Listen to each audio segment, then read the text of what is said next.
कि daily Vaser को permanent करने के लिए स्टेट का होना ज़रूरी नहीं है। फिर रही बात जो स्टेट की बात वो कर रहे हैं, उसके लिए सबसे ज़्यादा फ़ायदा तो सरकार को है, चीफ मिनिस्टर को है और उनकी कैबिनेट को है। आम आदमी को उससे क्या फ़र्क पड़ने वाला है? तो ये तो अब एलजी साहब ने कहा है कि पुलिस डिपार्टमेंट मेरे पास है और बाकी जो मेरे पास फाइल आई है कोई भी पेंडिंग नहीं है और मैं रोकता नहीं हूँ।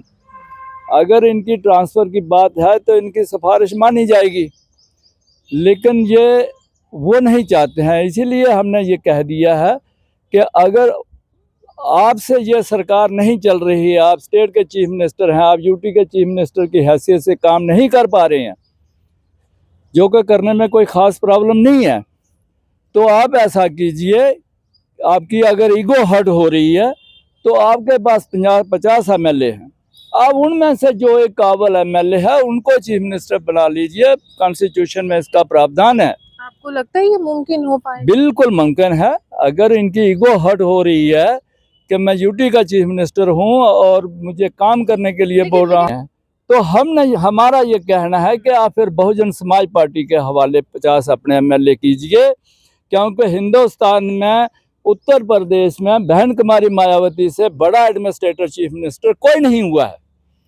हम आपको 5 महीने में ये जम्मू कश्मीर में जो 30-35 साल पहले आग लगाई थी उसको भी बुझा देंगे, कैजुअल को भी परमानेंट कर देंगे और जो नई एम्प्लॉयमेंट पॉलिसी है उसको भी लेंगे। जो 1.5 लाख के करीब बैकलॉग पड़ा हुआ है, हम उनको भी फिलअप कर देंगे।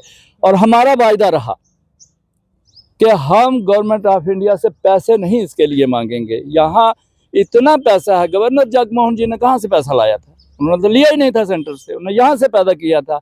तो मेरा कहना ये है कि ये गवर्नमेंट जो है, नेशनल कॉन्फ्रेंस की गवर्नमेंट, इनकी ईगो हर्ट हो रही है। ये नौजवानों को कुचलने में इनको मजा आता है, क्योंकि इन्होंने 35 साल पहले भी नौजवानों को ही जिस आग में झोंका था, ये भी इन्हीं की कारस्तानी।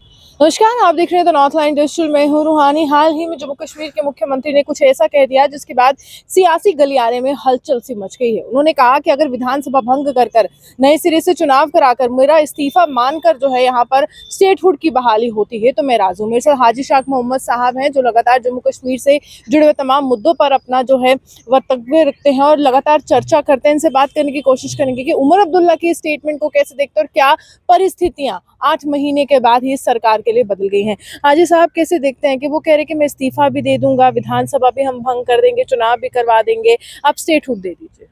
नमस्कार मैम, आपको और आपके ऑडियंस को भी। ऐसा है मैडम, मैंने स्टेटमेंट उनकी सुनी है।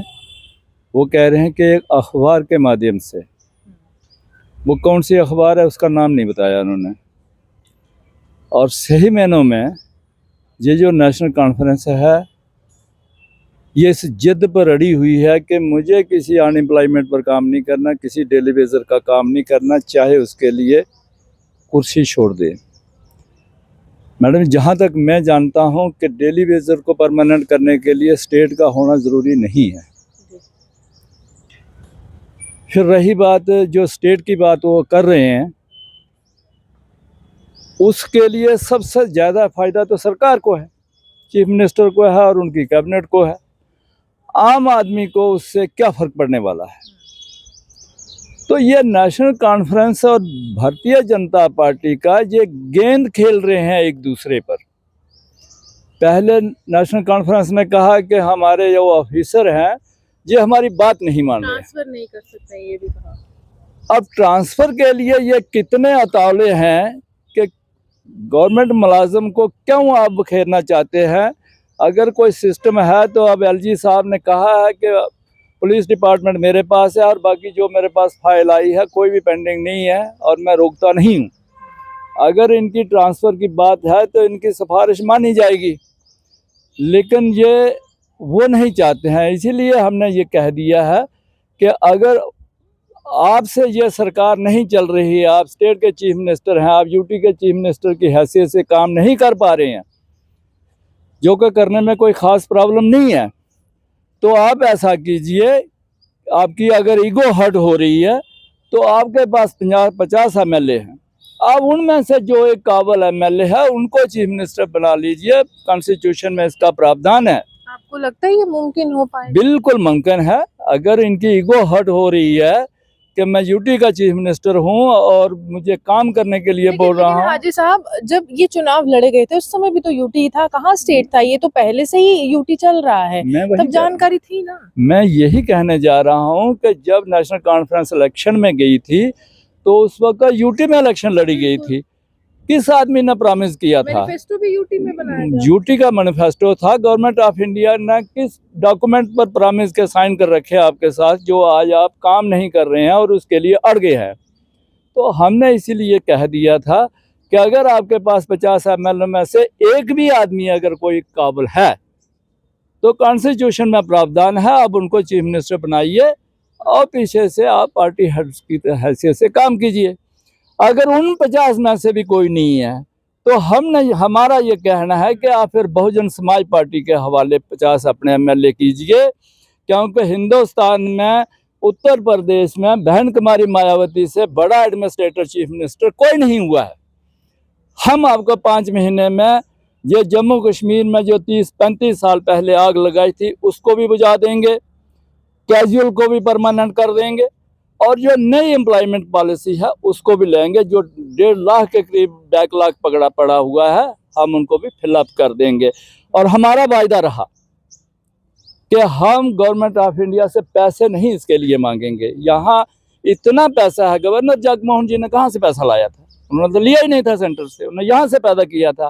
तो मेरा कहना ये है कि ये गवर्नमेंट जो है नेशनल कॉन्फ्रेंस की गवर्नमेंट, इनकी ईगो हर्ट हो रही है। ये नौजवानों को कुचलने में इनको मजा आता है, क्योंकि इन्होंने 35 साल पहले भी नौजवानों को ही जिस आग में झोंका था, ये भी इन्हीं की कारस्तानी थी और आज ये लोग वही तौर तरीका अख्तियार कर रहे हैं। तो इसलिए हमारी रिक्वेस्ट भी है, अपील भी है कि बच्चों के साथ मत झगड़ा कीजिए, इनके साथ मत टकराओ, इनका काम कर दो, ऊपर वाला देख रहा हो सकता है। आज अगर हम कहें एसेंशियल सर्विसेज की बात करते हैं, बिजली और पानी ये दोनों ही आते हैं, लेकिन बिजली विभाग के जो डेली वेजेस हैं वो 72 घंटे की उन्होंने स्ट्राइक कर दी है। अब जो पानी का विभाग है पीएचई के, वो भी कह रहे हैं कि हमें विश्वास नहीं है जावेद राणा पर, जो इस विभाग के मंत्री हैं। 6 महीने की कमेटी का इंतजार नहीं कर सकते, पेंडिंग रिलीज नहीं किया है उनका। इसको कैसे देखते हैं? ये दोनों ही सड़कों पर है। मैडम जी, अगर आपको याद होगा तो हमने पहले दिन ही किया था, कह दिया था कि ये जो कमेटी बनाई गई है ये आईवाश है। कमेटियों के रिकॉर्ड इनके पास हैं, बायोमेट्रिक के सब रिकॉर्ड इनके पास मौजूद हैं। ये करना ही कुछ नहीं चाहते थे, ये 6 महीने निकालना चाहते थे, अब वो उससे भाग निकले हैं। और रही बात जो स्ट्राइक पर गए हुए हैं, तो बहुजन समाज पार्टी का हर कैजुअल डेली वेजर का को समर्थन है और ये स्ट्राइक पर जाने का उनका कॉन्स्टिट्यूशनल राइट है उनके पास। तो आप उनका समर्थन कर रहे हैं पूरी तरह से जो स्ट्राइक पर गए? बहुजन समाज पार्टी जो हमारी राणा साहब के नेतृत्व में, दर्शन राणा के नेतृत्व में जो काम कर रही है, पूरी Bahujan Samaj party casual daily Vaser और जो तंग लोग हैं, जिन लोगों को मतलब उनकी फैसिलिटी से महरूम रखा हुआ है, हम उनके साथ खड़े हैं और डेली वेजर का फुल समर्थन करते हैं। देखिए, साफ तौर पर डेली वेजेस के साथ है, अनएम्प्लॉयड यूथ के साथ है, बेरोजगार युवाओं के साथ है और लगातार समाज के उस वंचित वर्ग के साथ है जिसके साथ लगातार जो है अन्याय हुआ और आज तक जिसको अपने अधिकार नहीं प्राप्त हो सके। फिलहाल जम्मू कश्मीर में 8 महीने हो चुके हैं सरकार बनाए हुए, हाहाकार हर तरफ मची हुई है, कोई भी मसला हल नहीं हो पा रहा है और जम्मू कश्मीर के जो मुख्यमंत्री है वो यहाँ पर केंद्र शासित प्रदेश बनाम राज्य की बात कर रहे हैं, यानी कि वो पिसते हुए नजर आ रहे हैं। और प्रधानमंत्री के सामने भी उन्होंने कह दिया कि देखिए, आप हमें जल्द ही स्टेटहुड वापस कर देंगे, हमें उम्मीद है। लेकिन फिलहाल ये तो केंद्र सरकार ही जाने कि वो क्या करने वाली है जम्मू कश्मीर के लिए। लेकिन फिलहाल जम्मू कश्मीर की सरकार कहीं ना कहीं विफल होती हुई नजर आ रही है और यहाँ पर विकल्प के तौर पर हाजी साहब कह रहे हैं कि हमारे हवाले अपने तमाम विधायक सौंप दीजिए, हम आपको बताते हैं कि कैसे प्रशासन चलाना है और कैसे जनता पर शासन करना और कैसे लोगों के अधिकार जो है उनको दिलाने हैं। आप यूं हमारे से बने रहिए, देखते रहिए नॉर्थलैंड डिजिटल। नमस्कार।